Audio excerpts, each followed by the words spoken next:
Hello दोस्तों, आप सभी का स्वागत है आपके अपनी YouTube channel advocate Vijay Pratap Yadav में। हम लोग इसके पहले सेशन में बाबा साहब के द्वारा लिखी गई एक प्रमुख किताब ए वेटिंग फॉर वीज़ा यानी वीज़ा के लिए इंतज़ार नामक किताब पर चर्चा कर रहे थे, जिसमें उन्होंने कई कहानियों को वर्णन किया है जो उनके जीवन में घटी। हम पहली कहानी पर चर्चा कर चुके हैं। आज के सेशन में दूसरी कहानी पर चर्चा करेंगे। तो आइए शुरुआत करते हैं। बाबा साहब लिखते हैं कि वर्ष 1929 की बात है। बम्बई सरकार ने अछूतों की शिकायत की जांच करने के लिए एक समिति का गठन किया था।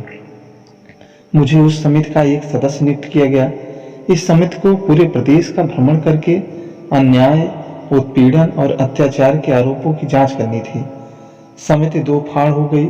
मुझे और एक अन्य सदस्य को खानदेश के 2 जिले दिए गए। मेरे साथी और मैंने अपना काम समाप्त करने के बाद एक दूसरे को विदा कहा। वह किसी हिंदू संत के दर्शन करने चला गया। मैं ट्रेन पकड़ करके बम्बई के लिए रवाना हो गया।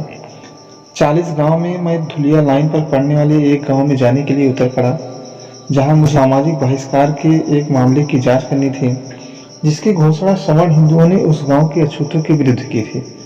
40 गांव के अछूतों ने स्टेशन पर आकर मुझे आग्रह किया कि मैं उस रात उनके पास रुक जाऊं। मेरा कार्यक्रम तो यही निर्धारित था कि सामाजिक बहिष्कार के मामले की जांच करने के बाद सीधे बंबई चला जाऊंगा, लेकिन उनके जोर देने पर मैं रात को वहां रुकने के लिए सहमत हो गया।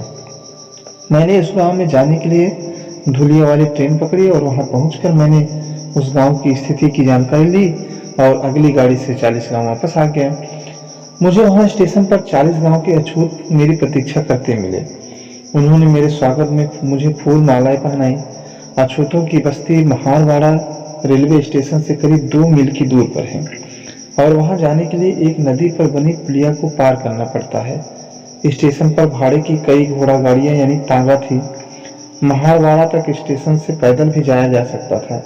मैं आशा कर रहा था कि ये लोग मुझे वहां तुरंत महारवाड़ा ले जाएंगे, लेकिन उस दिशा में कोई गतिविधि नहीं हो रही थी और मेरी समझ में नहीं आ रहा था कि मुझे इतनी प्रतीक्षा क्यों करवाई जा रही है। कोई 1 घंटे बाद एक तांगा प्लेटफार्म के पास आकर के खड़ा कर दिया गया और मैं उसमें बैठ गया। उस तांगे में तांगा हाँकने वाला और मैं केवल 2 ही व्यक्ति थे। बाकी लोग एक छोटे मार्ग से पैदल निकल गए। तांगा अभी 200 कदम भी नहीं गया होगा कि एक मोटरसाइकिल से टक्कर होते होते बची।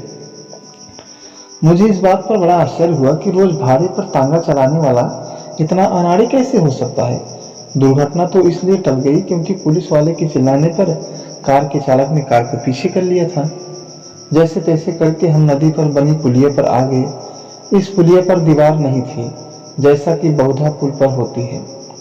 बस 5-5 या 10-10 फुट की दूरी पर पत्थर गड़े थे। इस पर पत्थर का खड़ंजा था। हम जिस सड़क से जा रहे थे उससे यह पुलिया 90 अंश के कोण पर आकर मिलती थी। सड़क से पुलिया पर आने के लिए तेज मोड़ काटना था।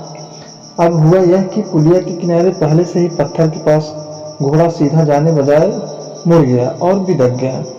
तांगे का पहिया पत्थर से इतनी जोर से टकराया कि मैं उछलकर पुलिया के खड़ंजे पर जा गया और घोड़ा और तांगा पुलिया से नदी में जा गिरे। मैं इतनी जोर से गिरा था कि बेहोश हो गया। महारवाड़ा नदी के दूसरे किनारे पर ही है।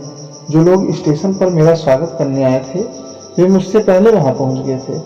मुझे आदमियों, औरतों और बच्चों के चीख पुकार के बीच उठाकर महारवाड़ा पहुंचाया गया। मुझे कई चोटें आई। मेरे टांग की हड्डी टूट गई और मैं कई दिन तक चलने फिरने की योग्य नहीं रहा। मेरी समझ में नहीं आ रहा था कि यह सब कैसे हुआ। तांगे तो उस पुलिया पर दिन में कई बार आते जाते थे और ऐसा कभी नहीं हुआ कि तांगे वाला तांगे को सकुशल पुलिया के पार न ले जाता हो। पूछताछ करने पर मुझे असली बात का पता चला। स्टेशन पर जो देर हुई थी उसकी वजह यह थी कि कोई भी तांगे वाला अपने तांगे में किसी अछूत सवारी को ले जाने के लिए तैयार नहीं था। यह उनकी मान मर्यादा के विरुद्ध था। उधर महारों को यह सहन नहीं हो रहा था कि मैं पैदल उनकी बस्ती तक आऊं। उनके हिसाब से यह मेरी शान के खिलाफ था। इसलिए बीच का रास्ता निकाला गया कि तांगे का मालिक तांगा भाड़े पर तो दे देगा, लेकिन उसे खुद चलाएगा नहीं। महार लोग तांगा तो ले सकते थे, लेकिन चलाने वाला उन्हें खुद ही ढूंढना था। महारों को यह प्रस्ताव अच्छा लगा, लेकिन वे यह भूल गए कि सवारी की सुरक्षा उनकी शान बनाए रखने से अधिक महत्वपूर्ण थी। अगर उन्होंने यह विचार किया होता तो वे अवश्य सोचते कि क्या उन्हें ऐसा कोई तांगा चलाने वाला मिल सकता है जो सकुशल मेरे गंतव्य स्थल तक पहुंचा दे। वास्तविकता तो यह थी कि उनमें से कोई भी तांगा चलाना जानता ही नहीं था, क्योंकि यह उनका पेशा नहीं था। इसलिए उन्होंने अपने ही बीच के किसी आदमी से कह दिया कि वह तांगा चलाए। उस आदमी ने लगाम थाम ली और सोचने लगा कि तांगा चलाने में कठिनाई ही क्या है। परंतु जब तांगा आगे बढ़ने लगा तब उसे अपने उत्तरदायित्व का आभास हुआ और वह इतना घबरा गया कि उसने घोड़े को काबू में रखने के सारे प्रयत्न ही छोड़ दिए। मेरी शान बचाने के चक्कर में 40 गांव के मोहरों ने मेरी जान को ही खतरे में डाल दिया था। तभी मैंने यह मर्म जाना कि एक हिंदू तांगे वाला भी, जिसकी हैसियत नौकर चाकर से ज्यादा नहीं होती है, ऐसी मान मर्यादा रखता है कि वह अपने आप को तमाम अछूतों से श्रेष्ठ समझता है, भले ही वह बैरिस्टर जैसा बड़ा आदमी क्यों न हो।